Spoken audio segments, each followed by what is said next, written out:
Aleluia, Jesus. Ele é muito dito.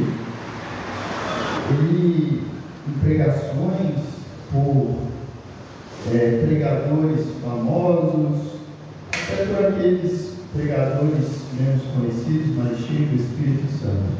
Amém, Jesus.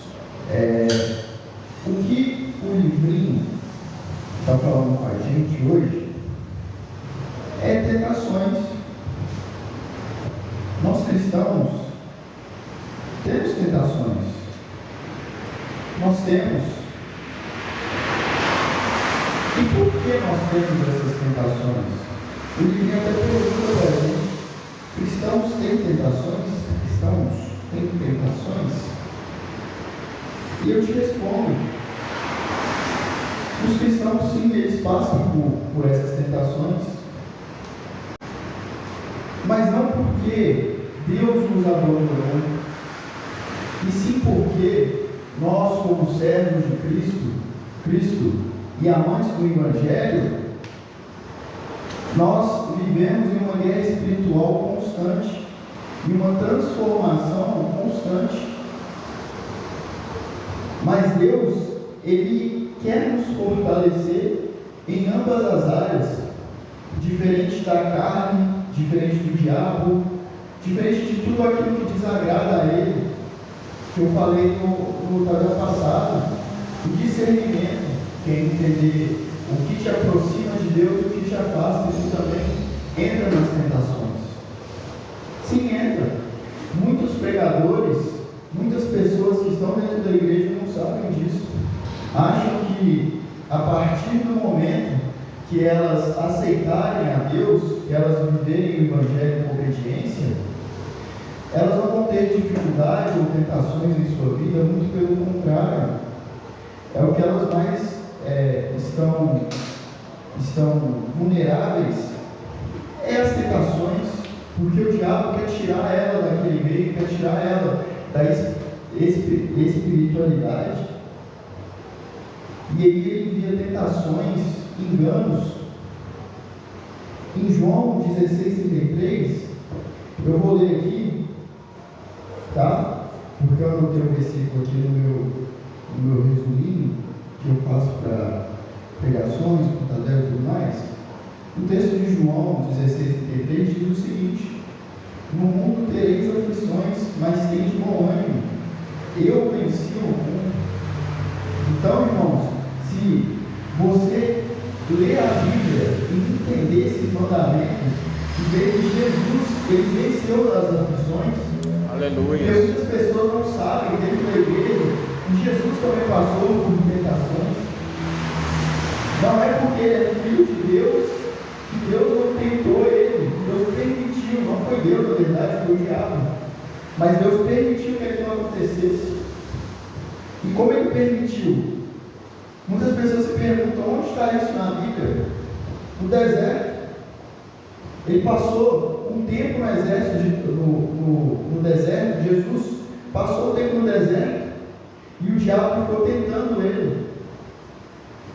E aí eu te pergunto: você está passando pelo deserto ou você conseguiu vencer o deserto? Essa é a mensagem que o livrinho quer nos mostrar. Porque a tentação, ela é parte da guerra espiritual. Quando você se dispõe a seguir Jesus, a servir a Jesus e obedecer a Jesus, o mundo, o diabo e a sua carne, a nossa carne, ela tenta te jogar lá para baixo. Ela tenta te voltar ao conforto. O que é o conforto? O pecado.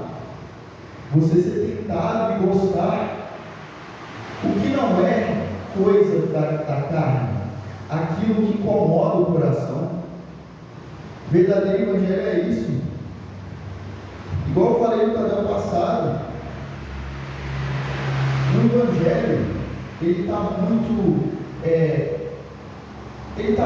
puxado para uma coisa que ele não é hoje em dia. Ele está muito puxado, por exemplo, se você pregar o evangelho, se você buscar Jesus, você vai ter dinheiro, você vai ter coisas inimagináveis, e você não Isso é mentira. Isso é uma das grandes mentiras que é contada hoje em dia. É isso. Porque sim, você vai passar por tentações. Você vai passar por. Você vai bater de cara no chão. Você vai ter isso tudo. Mas você vai se levantar por obediência a Cristo. Essa é a diferença de um cristão para aquela pessoa que só quer as coisas boas do Evangelho. Então, o mundo, ele tenta você com prazeres e distrações, a carne com desejos internos, e o diabo com mentiras e acusações. Como assim acusações? Chega um momento, irmão, que o diabo ele não consegue te tirar mais da presença de Deus. O que ele faz? Ele usa pessoas para que isso aconteça. Mas o que isso tem a ver com a acusação? Isso tem a ver com a acusação no seguinte motivo: o diabo, ele pega uma pessoa de confiança que te acusa de não ser um cristão verdadeiro, e aí você começa a refletir: será que eu sou um cristão mesmo? Porque aquela pessoa está falando coisas ruins de mim, e aí eu te respondo: você quer agradar a pessoa ou você quer agradar a Cristo? Consegue ver a diferença das tentações, o tanto que as tentações ela é profunda segundo a Bíblia, e as pessoas não conseguem ver isso corretamente? 1 Pedro 5,8 diz o seguinte: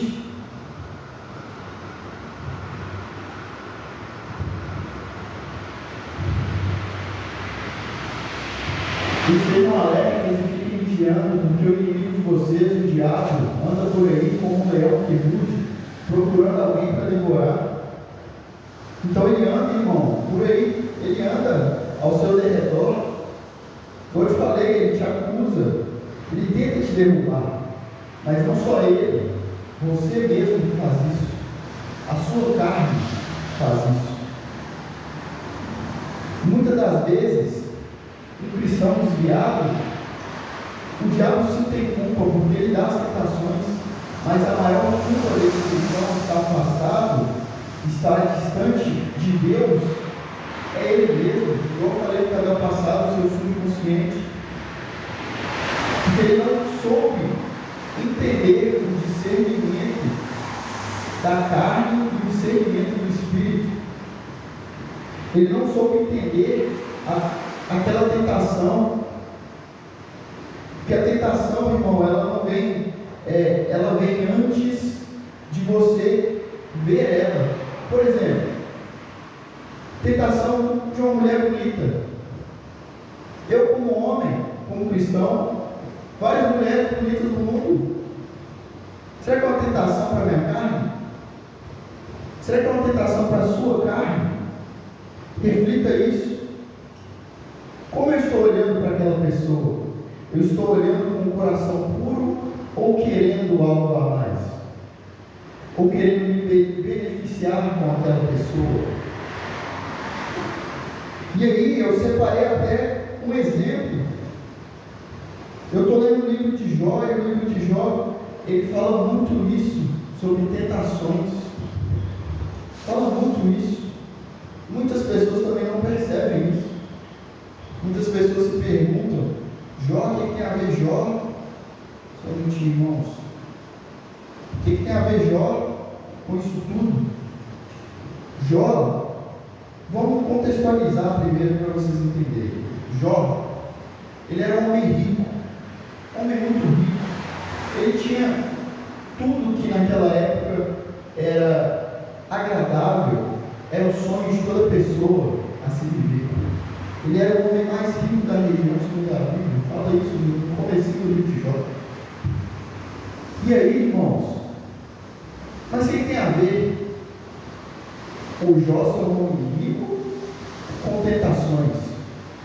Várias coisas. Eu poderia tirar uma aqui, e eu nem quero chegar nesse ponto, mas a riqueza de Jó podia fazer ele cair como a riqueza de muitas pessoas, ou nem isso. Quando algumas pessoas recebem um dinheiro, elas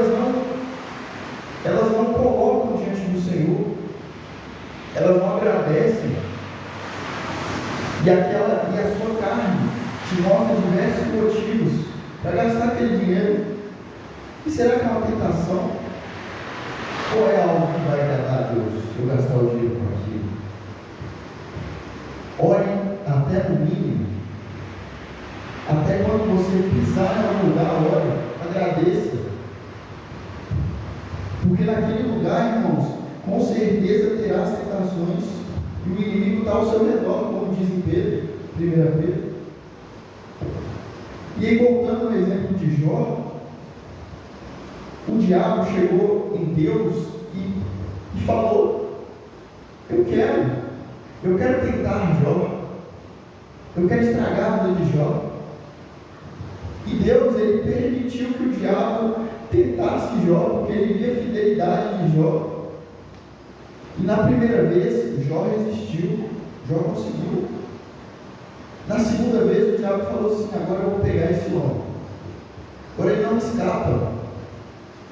E aí ele foi pedir a Deus de novo. E Deus falou: pode. E a única ordem de Deus foi que o diabo não matasse Jó.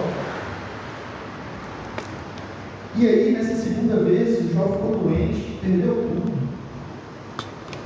Na primeira vez, ele não tinha perdido suas riquezas, nem nada disso. Não tinha perdido família, nem nada disso.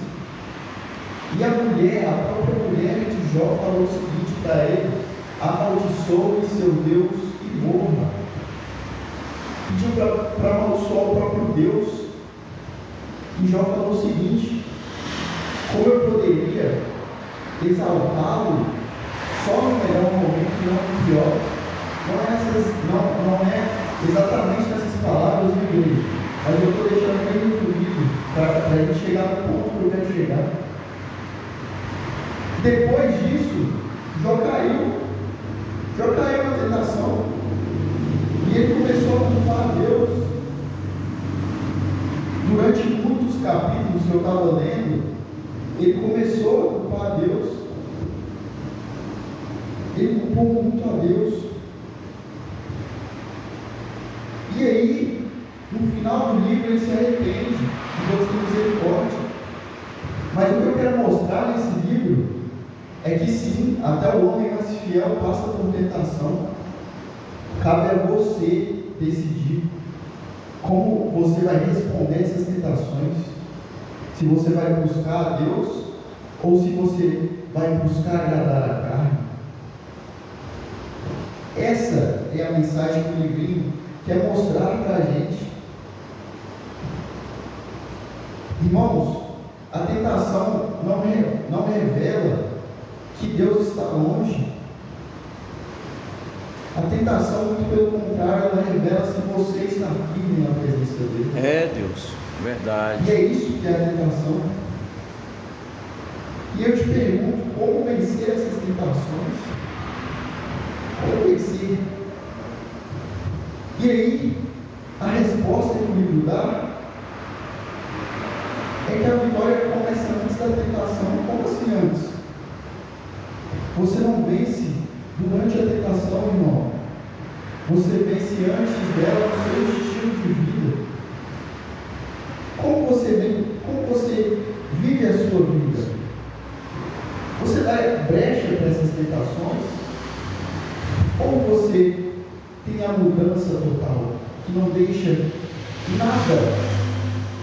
nada te abalar, que vive verdadeiramente segundo o Evangelho? Em Romanos 12:2 diz o seguinte: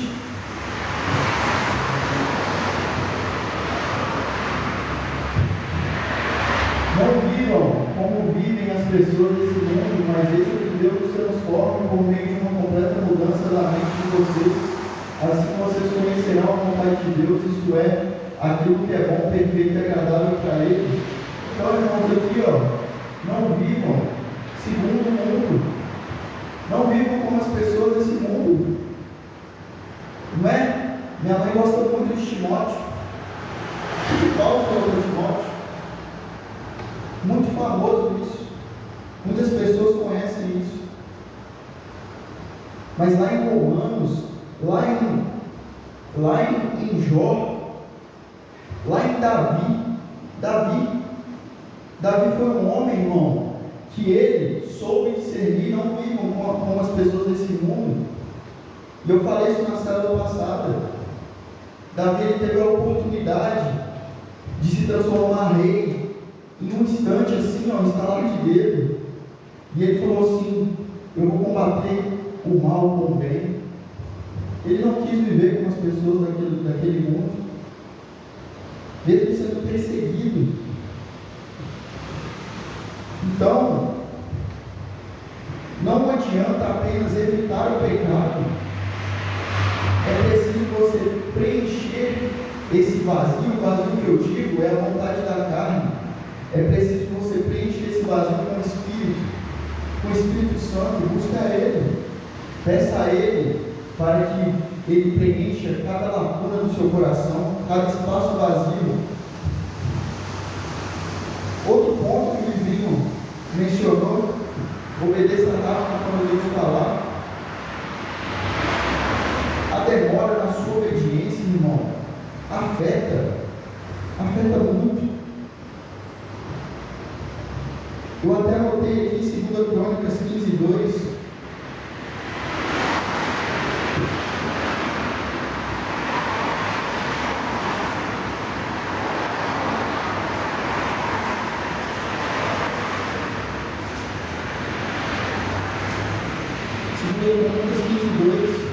Finalzinho só o finalzinho.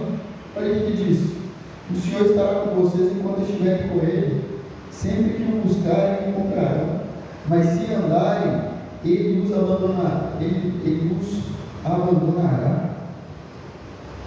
Então, se você demorar a obedecer, irmão, Deus ele vai buscar outro que faça a obra dele com total obediência, como já dito na célula também.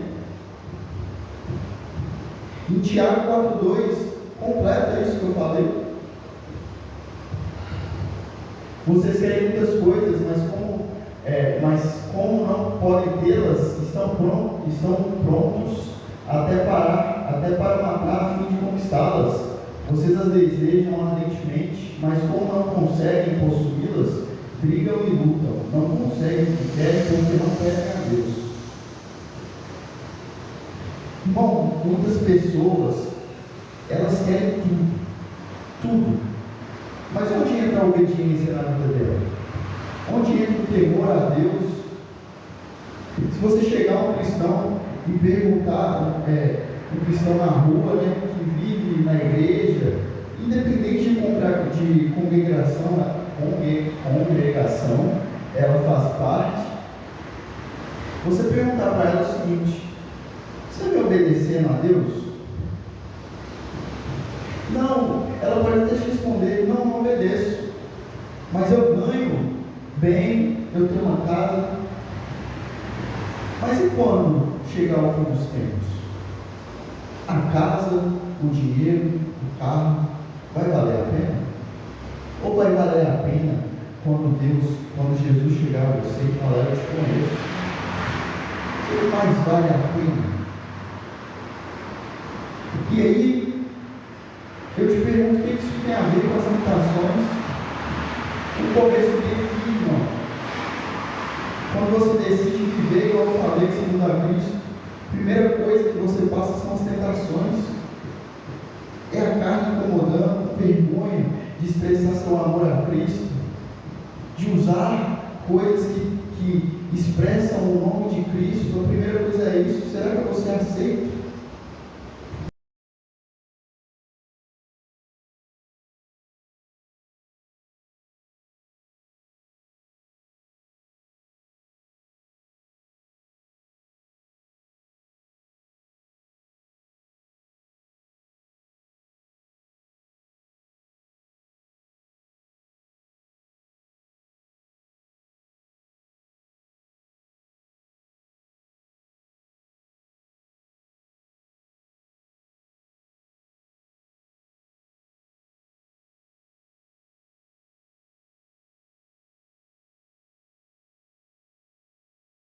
Ele.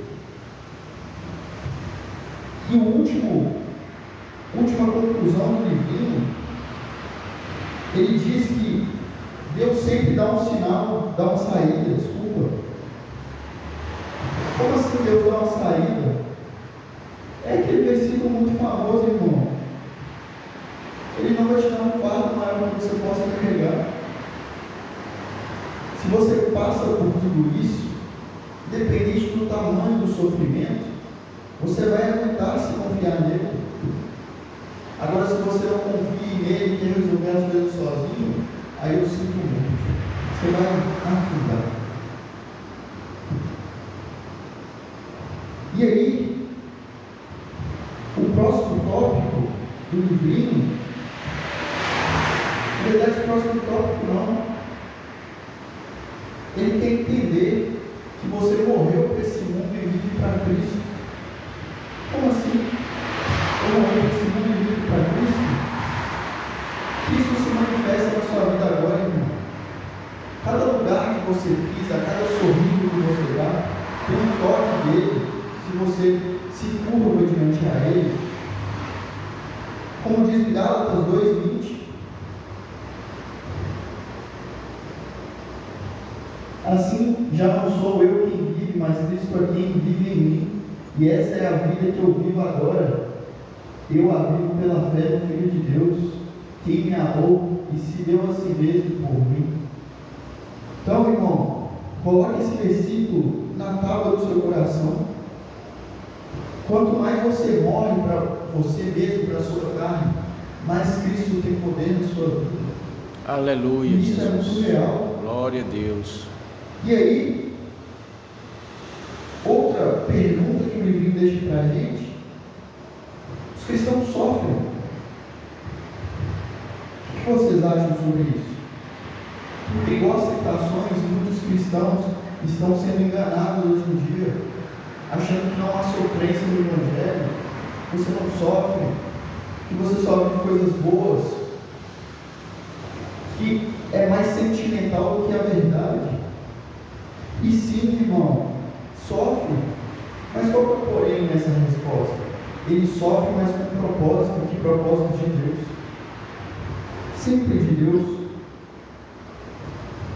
E aí, você vê que o cristão, além de sofrer, é rejeitado por seguir Jesus. Hoje em dia, isso é a coisa mais real do que existe. Jesus falou que isso iria acontecer com seus discípulos, que eles seriam rejeitados por apenas segui-los, E isso hoje em dia é a maior verdade. Quantas vezes você é julgado, as pessoas já riram de você por apenas expressar seu amor no Evangelho, por apenas isso. Então, irmão, se você sofre segundo o Evangelho, isso não é uma coisa ruim, isso é uma coisa boa, porque Deus está moldando o seu caráter. Igual eu falei lá em cima, Ele está moldando você, te lapidando. Verdade, Jesus. Aleluia. E Ele prepara, irmão, uma glória futura. Mas não se engane com dinheiro ou com coisas mundanas. Se engane, seja verdadeiro. A verdade é que Ele não vai te encher de dinheiro, ou com uma casa, ou com um carro, como eu disse no início. Ele vai te encher com o Espírito Santo. E isso é mais que necessário. Qual que é a sensação de pregar para uma pessoa que realmente necessita, para uma pessoa que está, que quer a palavra, que quer ser cheia com a palavra, e no final essa pessoa chegar em você e querer seguir a Cristo, mas não você, irmão, você é só um instrumento dele. Quem fez isso foi o Espírito Santo, não se engane. Ninguém tem o poder disso. O que é mais poderoso que Deus? Estava lendo o livro de Jó, de novo, veio essa pergunta. Finalzinho, quando Deus corrige Jó, fala com Jó, responde Jó finalmente. Quem é mais poderoso que eu? Quem faz a chuva cair? Entendeu? Então, as tentações, elas são vencidas dessa forma. E o sofrimento também. E eu separei, deixa eu olhar aqui.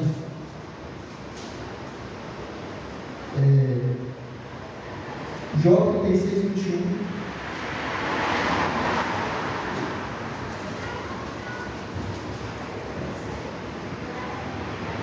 Jó 36, 21 diz o seguinte: fiquem atentos, afastem-se do mal, pois Deus enviou esse sofrimento para guardá-lo de uma vida de maldade. Está vendo, irmão? O Velho Testamento diz. Muitas pessoas não enxergam isso porque estão obcecadas no livro de Paulo, estão obcecadas no livro dos próprios discípulos de Pedro, João, estão obcecados e não conseguem ver a verdade, que é o verdadeiro Evangelho. A verdade que diz, que Deus deixa claro: você vai sofrer, você vai passar por dores, verdade, mas eu vou te levantar. E Ele mostra isso sempre. sim, Ele sempre mostra isso. E eu posso citar mais um livro, José, no Antigo Testamento. Ele estava no fundo do poço e ele viu Deus. Você no fundo do poço, você vê a Deus, ou você vê a carne, ou você desiste. E não só isso, ele foi preso depois e viu Deus. E decidiu viver para Cristo e se tornou rei do Egito. Não estou falando, irmão, que você vai se tornar rei, você vai ser mais poderoso que todas as pessoas dessa terra, porque você não vai. Eu estou falando que Deus resgata até aquelas pessoas que você acha que não tem solução. Mas antes de tudo, depois que essas pessoas aceitam Jesus, aceitam Cristo e vivem para Ele, elas passam por tentações e sofrimento. Deus. E aí, é nesse momento que Deus te lapida, que Deus te guia. Eu poderia citar várias histórias da Bíblia, do Antigo Testamento até do Novo, como vocês conhecem, de forma mais detalhada. Então, eu queria abrir o último livro, que é Romanos 8:37, para a gente finalizar, que mostra justamente isso, que nós passamos por tudo, em todas as situações temos a vitória completa por meio daquele que nos amou. Quem nos amou? Jesus, Deus, o Espírito Santo te ama. Então você já tem uma vitória sobre tudo. Como José teve a história, teve a vitória, como Jó teve a vitória, como Davi teve a vitória, como Esther teve a vitória.